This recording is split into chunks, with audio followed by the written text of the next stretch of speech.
سلام سلام كبرات تخاتلتنا لو مزبلنا ينعهم زبلنا نحيدنا مسينا لنا تكاتلنا تصفان قبر نقربوا حسابات كل الساعة سمعتنا من انتي تكاتلوا احنا ون بمورال حد حسابنا نقرب سابسكرايب شير لايك اي ترسعوا مخنياتو توم شاب سابسكرايب زقبركم اندامس قلنا سابسكرايب زقبركم كأني نزخخركم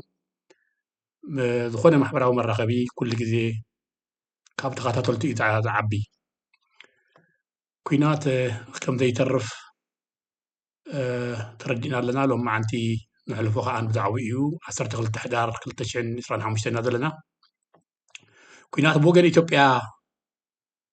ከም ዝጅምር እውጅ ኮይኑ ወሪሕ ኣሎ ብሕልፊ እተን ኣብይ ኣሕመድ ኩሉ ሰዓት ዝብለለን ዝምክሐለን بحيد درون جهران تمكحتن مليون يلو انتخونه درون زي كونس التحاساس بقى زي خواقان سعرن زي سعرن زغل سدي ما سلامة والتحاساس بقى انتخونه درون زي دل النقرات درون كابت بهالن درون زي خور رأسي خمسة دل فلوتيو إثيوبيا درون زي رأسي كم زي بقعت كأن فلوتيو نخل عينة مسارات وقعها وتدرى وصوار ذبقوا ساينس تويك اللي كاونتي يدليهم زي بيتبقى يتمالئن تبقى نكلنا إثيوبيا خوينات تدلس لذلا نمبر وملؤوا خلن مزعبا وتدرى وصوار يمال عين مالت يكون هجرات تعرقا كوينات كابز دقيقة خصابة زجزف عينة تطوار يسلف كابترا خلاشين كساب مسايلات كابترا مقوعزيا كساب ركوتات دوين شفا نفرتي درون كأن حنت خباتن حنت أكاليا ويانا خساب كندزي انتج أني قمو أبي مسكالو أوت هاجرا دا انتاي مخوني ندرون كساب كندزي أدنا قوت كابي چنكت زوينچو ايو بمبال كبرات تغتاتلتنا نحنا بزعبا دي كوينات منم دقف كم ديبلنا كتردو لنا نفتو انتخونه قدم حجون تخونه أبي يجميرو حجون أبي ورد له فرحس خلطو بطرهم زبحال 360 ديجري كبان ذرايات نسلفو حسوم انتت كفتسم كله درونات سني ينيرو حزبه لغن نبرت عني نمبر هاي سعران حجون سبات قتلا نبرت كعنوا يخلا يخونا جن هاي سعران درون هذا كم جزياو مسار حمبر نقول حسابات كات سعره اللي يكون اليوم أطوار ككم فرياتهم من الصلالفون بعاود في السماء تزخون ود قدام كسابلومي أي مثلا نحن مغنيات بذا عالمنا خندي كوينات كم تكبر كلنا بيمنا حركة درون كاب صلاة أنوانا تعنوي بزه إثيوبيا أنت أبنتيا الذي درون كم مفتح شجر سعاري المسلم بزحات يوم يكون نمبر أيقونن تعدقون صرحون تقل ما يعوت لنا لذونه درون سلتبهله بطريقه قومو عين قبلون درون كم كلاشن مدافع مسايلات وذته طبب زحات مسارحታት يكون نمبر مسرت درون كابتوم ناي نقد فلسفناتات أزيوم جزيا ور مسارحታት علمنا كوينوم أب علمنا خاب درونات نلعلي زدمسسو مسارحታት أب نقد كاب زوعلو بزح كوينو الخبرات تخاتلتنا مساريا بترز حزن تدا سعر كوينو مجم سبي مترفن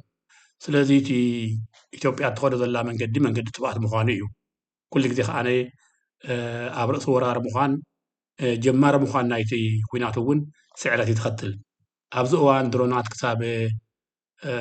كلهم كهاتلو أمانم أب نفس وقف جبا خايس كاين تخيل درونات بس الحمد لله أبزخون أوان كأبتدليو مع الله تتكملن درونات كسابكم وتثبيت عنوت تثبيل للكاب كونا صاروا درونات كأن انتهي كسرح يسرح يجي درون زي تعاولي خوي المريت صاروا درون يقول الله بعويخ أنت العليل نازل بالنايو ندرون زبكع رأسون يدلي بأن صاروا مقاتم تخا درونات حلو من تدي تعتقن صباح خمس عتقن مخانو رد خوينو خو صديق با كاب كونه درونات كم مفتح شجرات دين ዝብል ሕቶ እውን መልዓሉ ዘይተርፍ ኮይኑ ሓባራዊ መልሲ ድማ የድልዮ ካብ ምድሪ ካብ ሰማይ ዝፍኖ ተተኳሳይ ሰብ እዩ ዝቐትል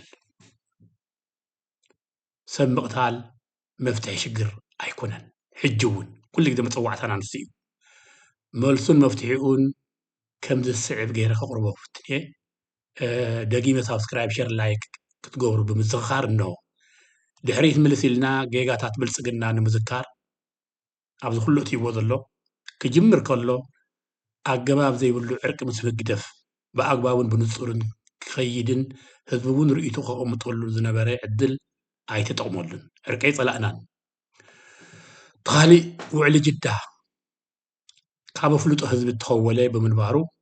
እዩ ክባን ዕፅዋን ከይኣክል ዘይምልከቶም ሓይልታት ብምዕዳም ህዝቢ ትግራይ ምጭፍጫፍ ኣብዚኡ ዝወድቕ ኣብይ ኣሕመድ ስልጣን ብልፅግና ኣብዚኡ ዝወድቕ ኣብ መወዳእታ ብመንጎኝነት ሕብረት ኣፍሪቃን ሕብረት ኣውሮጳን ሕብረት መንግስታት ኣሜሪካን ከምኡ እውን ዓበይቲ ሃገራት ተፅዕኖ ተገይሩሉ ውዕሊ ፕሪቶርያን ኬንያን ብዘይ ምትግባሩ እቲ ካሊእ ውድቀት ናይ ኣብይ እዩ ብሓፈሽኡ እዞም ልዕል ኢሎም ብሓፂር ተጠቒሶም ዘለዉ ጌጋታት ኢትዮጵያ ኣብ ኩናት ክትነብር ኣኽኢልዋ እዩ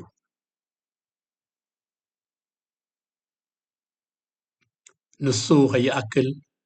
ኣህጉራዊ ህንፀታት ብዝጥሕስ መልክዑ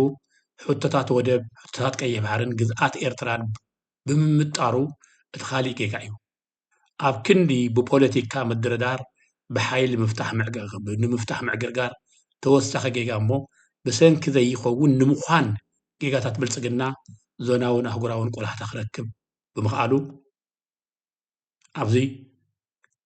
ከይተዛረብና ክንሓልፍ ዘይደሊ ንስርዓት ህግደፍ ዓብይ ናይ ስልጣኑ ምንዋሕ ባይታ እዩ ዝኸፍተሉ ዘሎ ብዘይካቱ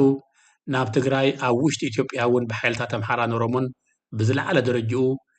ካብ ደባይ ናብ መጥቃዕቲ ኣብ ተሰጋገረሉ ዘሎ እዋናት ምስ ትግራይን ኤርትራን ሓድሽ ነጋሪት ኩናት ምድሳኡ እዚታት ክፍፀም እንተተሓሲቡ ጠቕሊሉ ኣይኸውንን ክቡራት ተኸታተልትና ከከም ስምዒትና ክንገልፆ ኩናት ኣይንኽእልና እቲ ኩንነት ክንገልፆ ክንክእል ኣለና ስርዓት ብልፅግና እምበኣር ካብዚ ኩሉ ሓንቲ መዋፅኦ እያ ነይራቶ ወላ ሕጂ እውን ዘይተበጠሰት መዋፅኦ ዕርቂ ምስ ህዝቢ ትግራይ ብቐዳምነት ኣብ ትሕቲ ዕርቂ ከዓነ ተፈናቓላይ ምምላስ ግዝኣታዊ መሬት ትግራይ ናብ ቅድሚ 2018 ዝነበሮ ምምላስን ብሕጊ ምርጋፅን ኣብ ግዝኣት ትግራይ ዓስኪሮም ዘለዉ ሓይልታት እውን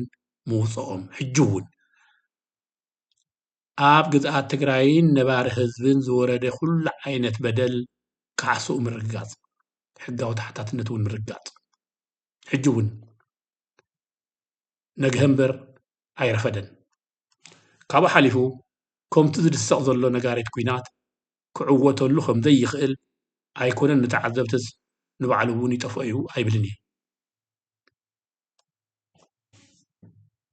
ኣብዚ ታሪኻት እተፈላለየ ኩናት ካብ ዝምህረና ወራሪ እዩ ዝሰዓር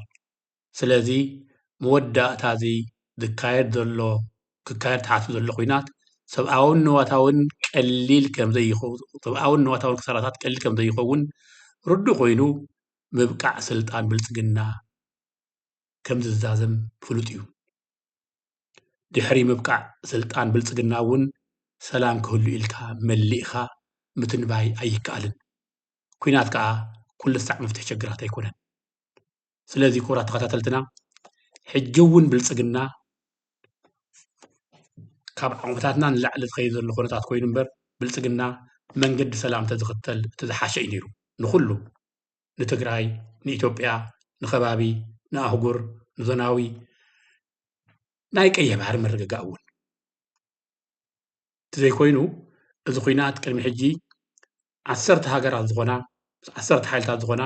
ኣንጻር ትግራይ ከም ዝስለፋ ኮይነን ካብኣተን ሕጂ ምናልባት እታ ንፅርቲ ኣንጻር ትግራይ ትስለፍ ዱባይ እያ ዘላ ዱባይ ከዓነ ኣብ ሱዳን ብትገብሮ ዝለዓለ ምትህልላቕ ኢድ ምእታው ናይ ዱባይ ስለ ዝኾነ ዳርጋ ኣህጉራዊ ሓይልታት እውን ክሪኦ ዝጀምራ ይመስላ ስለዚ ብልፅግና ኣብ ቀርኒ ኣፍሪቃ እከለ ዝበሃል ሓጋዚ ኣብ ዘይብሉ እዋን ተዓሚቱ ንትግራይን ንኤርትራን ክወርር ክሓስብ እንከሎ ኣይዕወትን ጥራይ ዘይኮነ ጸላእቱ ብኣንጻሩ ዓብዮም ከውድቕዎ ከም ዝኾኑ እዩ ዝረኣየካ ስለዚ እቲ ኩናት ተመራፂ ኣይኮነን ኣብዚ ግን ዳግም ስደት ዳግም ምፍንቓል ዳግም ክጥርነፍ ኣብ ዘይኽእለሉ እቲ ህዝቢ ናብ ምእታዊ ከም ዝመጽእ ፍሉጥ እዩ ግን እቲ ሓንቲ ክንፈልጣ ዘለና ወራሪ ኣይዕወትን እዩ ኣብ መወዳእታኡ እዚ ስርዓት ብዙሕ እዩ ዝናዖ ዘሎ ኣብ መወዳእታ ከዓ ብስርዓት ብልፅግና ከም ዝዛዘም ዘይፍሉጥ እዩ እቲ ሽግር ኢትዮጵያ ሃገር ክትከውን እንድያ ትኸውን ኢትዮጵያ ሃገር ዘይኮይና ኣብ ቀርኒ ኣፍሪቃ እንታይ ዓይነት ኩናት ወይ እንታይ ዓይነት ኩናት ሕድሕድ ወይ ከዓ እንታይ ዓይነት ዓመፃት ክለዓለ እዚ ምናልባት ምስ ኮነ ንሪኦ ሕማቕ ምትንባይ ፅቡቅ ኣይኮነን እንተዘይኮይኑ ብሕጂ ኣብ ቀርኒ ኣፍሪቃ ብሕልፊ ኢትዮጵያ ሃገር ከም ሃገር ምቕፃልን ዘይምቕፃልን ካልእ ሓደጋታት ከም ዝስዕባ ክንፈልጥ ኣለና ካልእ ሓደ ለዋ ኢኻ ሕልፍ ትቕኢልካ ተዓሚትካ ተሓልፍ ነገር ኣይኮነን እዩ ስርዓት ኢሳያስ ብሓላፍነትና ብሓላፍነት ተቓለስቲ ዘይኮነስ ብብስረውና ናይ ብልፅግና ሓይሊ ረኺቡ እቲ ጉዳይ ብዞና ቀይሕ ባሕሪ ከይተረፈ ቆላሕታ ክረክብ ከም ዘለዎ ኮይኑሉ እዩ ምናልባት ደለይቲ ፍትሒ ኤርትራውያን ኣብ ብልፅግና ተፀጋጊዕካ ምናልባት ስርዓት ክወድቕ ዝፅበዩ እንተዝወድቕ እውን እንተዝኸውን እውን ብቐቢሉ ምስ ወደቐ ክመፅእ ክትረጋጋእ ትኽእል ኤርትራ የላ ስርዓት ኤርትራ ክንቅይሮ ንኽእል ንሕና ተመዋነቱ ብኣተሓሳስባና ሓደ እዚ ኣብዚ ከቢድ ክሳራ ከይገጥመና መጥንቃቕን ጥበብን ከድልየና እዩ ክሕሰበሉ ዘለዎ እዩ ከዓ እዚ መርገፅ ውልቃዊ መርገፂ እየ ዝገልፆ ዘለኹ እዩ ምስ ማንም ተማኸርኩሉ ወይ ናይ ማንም ፀግዒ ይኮንኩን ኣብ ሰዓት እዚ እቲ ካልእ ድማ ጉድ ዝበሃል ነገር ኣሎ ተሓፂብካ ናብ ጭቃ ኣብ ትግራይ እንታይ ዓይነት ይካየድ ኣሎ እንታይ ዓይነት ብልፅግና እንታይ ዓይነት ምትእትታው ገይሩ ኣሎ ከመይ ዕጡዋትን ሓይልታትን ከመይ ምሁራትን ነጋዶን ተዓሲቦም ከም ዘለዉ ኣብ ደም ኣሕዋቶም ኣእዳዎም ክሕፀቡ ፅቡቅ ኣይኮነን ኩሉ ግዜ ታሪክ ትግራይ እንተሪእናዮ ካብ ውሽጣ ብዝወፁ ባንዳታት እያ ተዋረድ ትግራይ እዚ ውርደት ናይ ትግራይ ከዓነ ውርደት ኤርትራውያን እውን ክኸውን እዩ ስለዚ ኣብዚ ጉዳይ እዚ ካብ ዓቕምና ንላዕሊ ይኸይድ ኣሎ እምበር ሓደ ሕማቕ ነገር እዩ ዝኽሰት ዘሎ ብምንም ደረጃ ብምንም ምክንያት ዝድገፍ ምክንያት ኣይኮነን እዩ ተዓሲብካ ህዝብካ ከተድሚ ድሮና ተሰሊፍካ ክትመፅእ እሞ ዘይኸውን እዚ ኣነ ከምኡ ንተጋሩ ካብ ተጋሩ ከምዚ ክወፅእ እዮም ዝበሃል እምነት ኣይነበረንን ስለዚ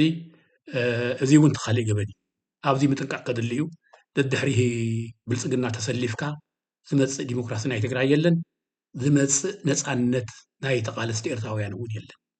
ኣብዚ ብጭቡጥ ክንዛረበሉ ኣለና መርገፅ መርገፅ እዩ ሕጊ ደፍ ኣብ ኤርትራን ሓንቲ ለይቲ ክሓድር ከም ዘይግብኦ ካብ ዝኣምኑ ሓደ እዩ ሕጂ እውን ከምኡ ፅባሕ እውን ከምኡ እዩ ብሰንኪ ብልፅግና ግን ሕጊ ደፍ ስልጣን ይወስኽ ኣሎ ስለዚ ክቡራት ተኸታተልትና ፈሊና ክንሪኦ ክንክእል ኣለና ስለዚ ሕጂ እውን ፀረ ኩናት ክንላዓል ኣለና እዚ ኩናት እዚ ስርዓት ኢሳያስ እንተወዲቑ እውን በዚ ኩናት እዚ ረብሓና ኣይኮነን ንስርዓት ኢሳያስ በዓልትና ኢና ነውድቑ እዚ መርገፂ እዩ እዚ ኣተሓሳስባ እውን እዩ እዚ እንዳበልኩ ንሎሚ ዝሓሰብክዎ ዘቕረብክዎ ሓሳበይ ነዚ ይመስል ክቡራት ተኸታተልትና ስጋዕ ተመሳሳሊ ሰሰናዮ ክንከታተሎ ኢና ምስቲ ውልቃዊ ወፍሪ ስራሕና ብምዝማድ ክንከታተሎ ኢና እቲ ጉዳይ ግን ተወሳኺ ናብ ሓደጋ ይኸይድ ምህላው ኩልና ክነስተውዕሎ ይግበአና ህድእ ኢልና ክንሓስብ ይግበአና እንታይ ይኸውን ኢልና ናበይና ክንከይድ ኢልና ክንሓስቦ ይግበአና ብል ምናልባት ኣብዚ እንህቦ ዘለና ሓሳብ ርእይቶ ምውሳኽ ነቐፌታ ተግሳጽ ቅቡል እዩ ቅቡል እዩ ስለዚ ኩሉ ብጸጋ